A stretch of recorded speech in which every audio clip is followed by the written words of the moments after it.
Video में हम देखेंगे औसत कैसे ज्ञात करेंगे। मैं आपको 3 टाइप के क्वेश्चन बताऊंगा जिससे कि औसत का जो कॉन्सेप्ट है वो पूरी तरह से आपको क्लियर हो जाएगा, कोई डाउट इसमें नहीं रहेगा।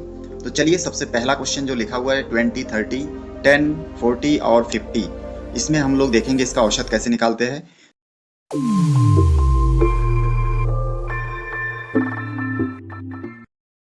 तो आप लोगों को मैं जानकारी के लिए बता दूं कि औसत को ही हम लोग समांतर माध्य भी बोलते हैं, ठीक ना। इसी को हम लोग क्या बोलते हैं, समांतर माध्य। ये भी आपको ध्यान में होना चाहिए। बहुत जगह औसत भी लिखा रहता है, बहुत जगह समांतर माध्य या फिर खाली माध्य भी बहुत बार लिखा हुआ हो सकता है। तो यहाँ पे देखिए जो औसत है इसमें इसका सूत्र होता है प्रेक्षणों का योग, प्रेक्षणों की संख्या। प्रेक्षण का मतलब है ये जो आप जो भी संख्या देख रहे हैं 20, 30, 10, 40, 50, मतलब जितना क्वांटिटी है, जो भी सामान दिया है वो सब प्रेक्षण है। उन सभी को जोड़ना है और उन संख्या उसमें गिनना है कि कितना संख्या। जहाँ पे यहाँ पे गिनेंगे तो 1, 2, 3, 4, 5, तो प्रेक्षणों की संख्या में हम लोग उस चीज को नोट करेंगे। प्रेक्षणों का योग मतलब जो दिया है प्रश्न उसको जोड़ना है और जितनी संख्या में है वो संख्या उसको हमको नीचे लिखना है। तो चलिए कैसे देखते हैं। बहुत ही आसान है। आपको क्या करना है, सिंपल यहाँ पे देखिए सूत्र के नीचे एक लाइन खींच लेना है और यहाँ पे जो जो संख्या दिख रहा है उन सभी को आपस में जोड़ देना है। तो यहाँ पे 20, 30 और उसके बाद आपको दिख रहा है यहाँ पे 10 और उसके बाद आपको दिख रहा है 40 और 50। इन सभी को आपस में देखिए इस प्रकार बट्टे के ऊपर लिख लेना है और कितनी संख्या इसको गिन लेना है यहाँ पे। तो हम लोग गिन के देखेंगे 1, 2, 3, 4, 5, 5 ही संख्या इसमें है, तो यहाँ पे लिखेंगे 5। तो इसके बाद देखिए हम लोग क्या कर सकते हैं, यहाँ पे बराबर के बाद फिर आप इन सभी को जोड़ लीजिए आपस में। तो देखिए सभी के इकाई में 0 है तो 0 का 0 और 5 और 4 9 होगा, 9 और 1 10, 10 और 3 कितना हो जाएगा, देखिए 13, 13 और 2 कितना हो जाएगा 15। तो इस प्रकार से यहाँ पे हम लोग लिख सकते हैं 150, क्योंकि ऊपर के बटे के ऊपर के इन सभी संख्याओं को आपस में अगर हम लोग ऐड कर देते हैं तो हमको कितना मिलता है 50। उसके बाद देखिए हम लोग 150 लिखने के बाद बटे के नीचे जो 5 है उसको भी यहाँ पे नोट करेंगे हम लोग। तो इसके बाद देखिए अब हम लोग जानते हैं 5 से 150 को भाग देंगे, रफ में भाग दे के आप देख सकते हैं।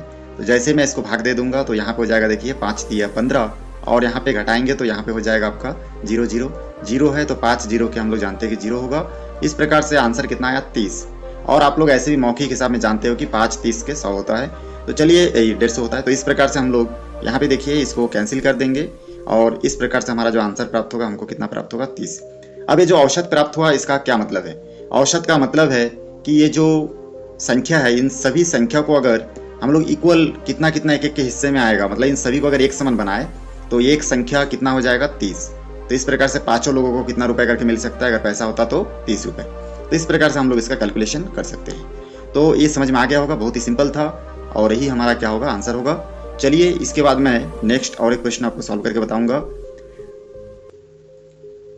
यहाँ पे देखिए जो प्रश्न नंबर 2 है इसमें लिखा है प्रथम 10 प्राकृत संख्याओं का औसत निकालिए। मैं आपको पहले बता चुका हूँ कि बहुत बार औसत भी लिखा हुआ होता है और हो सकता है कि औसत के जगह पे समांतर माध्य भी लिखा हुआ हो, ठीक ना, ये भी हो सकता है। तो यहाँ पे इस औसत के जगह पे समांतर माध्य भी लिखा हुआ हो सकता है, इसका आप लोग ध्यान रखिएगा। अब इसको हम लोग कैसे बनाएंगे, सबसे पहले देखिए यहाँ पे हम लोग प्रथम 10 प्राकृत संख्या क्या क्या है।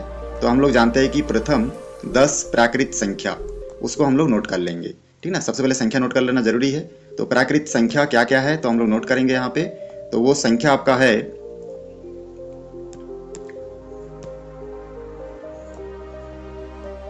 1, 2, 3, 4, 5, 6, 7, 8, 9, 10।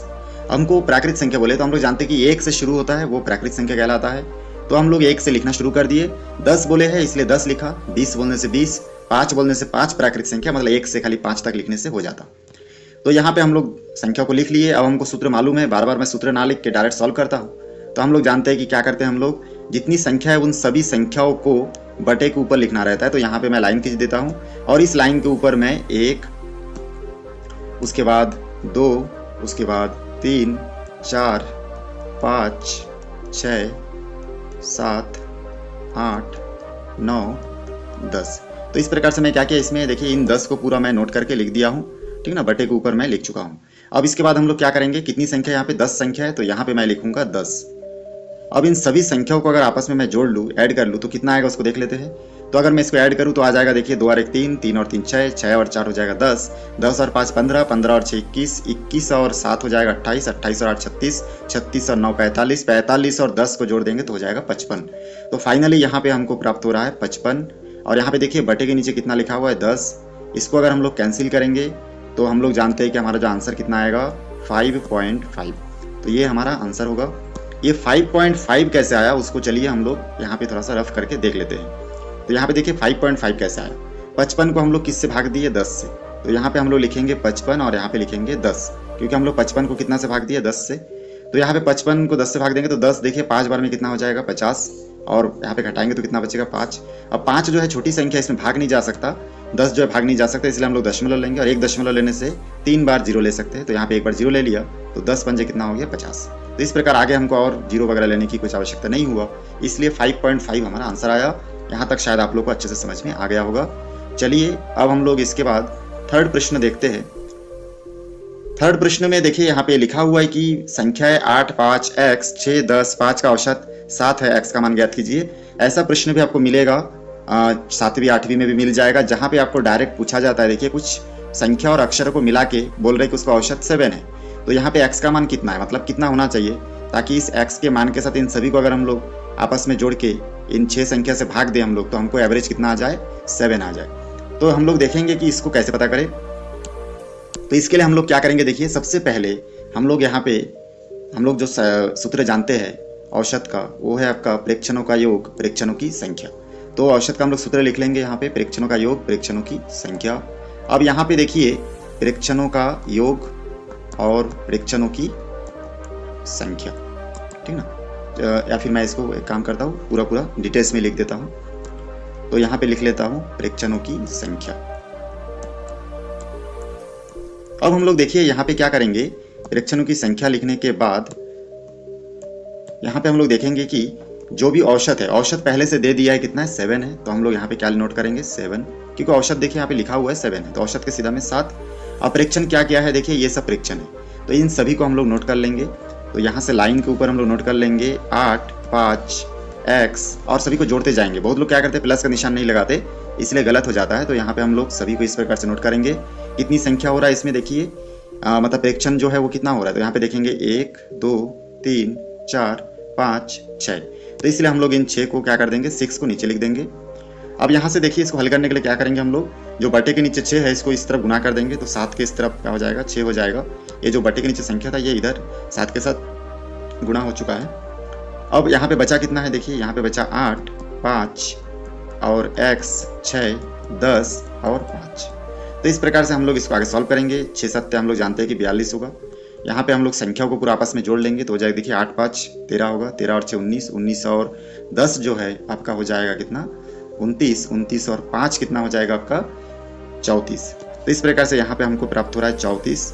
और यहाँ पे x को तो जोड़ नहीं सकते क्योंकि ये x क्या होता है, एक चर संख्या होता है, इसलिए हम लोग इसको चर राशि होने के कारण जोड़ नहीं पाएंगे। तो यहाँ पे संख्या को पक्षांतर कर देंगे। ये जो संख्या आपको दिख रहा है, ये संख्या इस तरफ से इस तरफ क्या हो जाएगा आपका पक्षांतर हो जाएगा। तो पक्षांतर होने के कारण ये हो जाएगा आपका 42 माइनस 34 और यहाँ पे क्या बचा रहेगा x। और इस प्रकार से 42 में से 34 अगर घटाएंगे तो हमको प्राप्त हो जाएगा कितना, इसमें देखिए 8। तो इस प्रकार से 8 हमको प्राप्त होगा और यहाँ पे हमारा x का जो वैल्यू है वो कितना हो गया 8 हो गया। तो x = 8 हम लोग लिख सकते हैं। तो देख सकते हैं आप कि कितना आसानी से आपका क्वेश्चन जो है वो सॉल्व हो चुका है। ये हमारा फाइनली आंसर होगा।